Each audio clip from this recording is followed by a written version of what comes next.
Дедо херој. Откако мајчината љубов не е доволна, тука се дедото и бабата да се најдат за нивните најмили внучиња.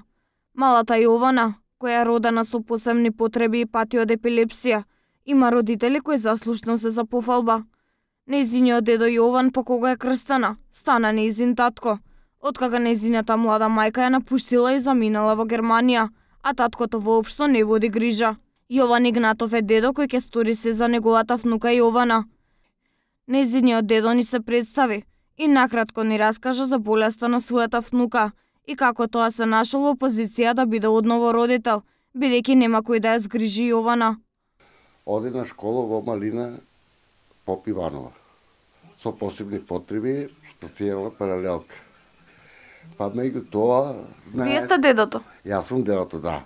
Што се случи со нејзините родители? Нејзините родители напуштија неа мајката на 1 година.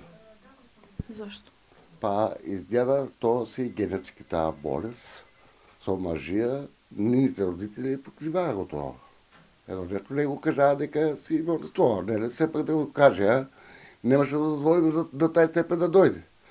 Они го прикриваа и отколку потам ние дето да го водиме по болници по Скопје, таму она е длго време била у Скопје и ја познаа.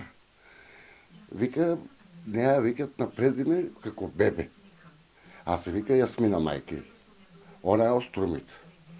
Напуштија и она е истата болест имала. Епилепсија, покасен развој и хронично болна.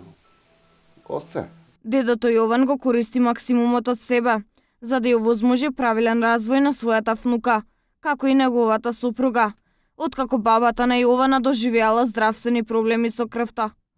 Јован и сопругата изјавија дека се во тешка криза и дека не можат да си дозволат основни работи, како тоа да ја однесат внуката Јована до училиште. Па ние 15 години, верувај, повише сме пешки на школа. А вака за Скопје сме на секој 6 месеци. Ако се почесте тоа епилепсијата и нема ни термин, ни ништо, а иначе редовен. Тоа преглед е на 6 месеци. Ниту таткото, ниту мајката не водат грижа за 15 годишната Јована, која има љубовта само на своите баба и дедо. Тие немаат основни производи за живот, ниту пак можат да си овозможат правилно да се грижат за Јована, која, како што ни кажа дедото Јован, ја носи во училиште со велосипед. И западнаме многу тешка криза. Школото би далеко од тука Малина до излазо на градот е Преморизари. Како одите до школото? До школото, право да ти кажам, многу тоа највише знаат од служител до директор. Со точек, кога е малку подобро времето, со точек. Кога врне пешки. Автобусот не можеме, немаме во тоа време автобус. Оно 7:30 заучува, автобусот у 9:30, така нешто, да никој не може ни за натаму, ни за наам. Некој пат ако искочеме, јас дека сум социјален проблем. Ако поработам нешто, така доша ко врне, ако ви преостанем, мора да платам такси 50 динара да одведам. Ако неам, чадаро и пешки до школата. Семејството претходно добило помош од хуманите граѓани во Кочани за да ја заградат својата куќа, која во главно е отворена, а прашањето е како тие и внуката Јована ќе издржуваат зимата. Најзбунувачки за Јован е како поголем дел од половината на народот издржува кога е на рап на екзистенцијата. Кога го прашавме каков апел би пратил до граѓаните, тој ни кажа дека не може да издржува семејство со 1900 денари. Државата ни више таква, па ја мислам 70% до 80% са граѓаните на работна екзистенција. На работна екзистенција.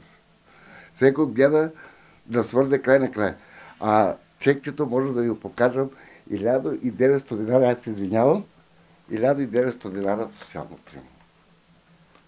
Тоа е кој би можел со овај чек 1900 динара живото да го тера.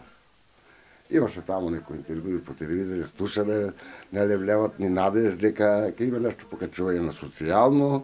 Еден ТВ и супермаркетите Тинекс го направија првиот чекор кој може да предизвика серија на хуманитарни акции за семејството Игнатови.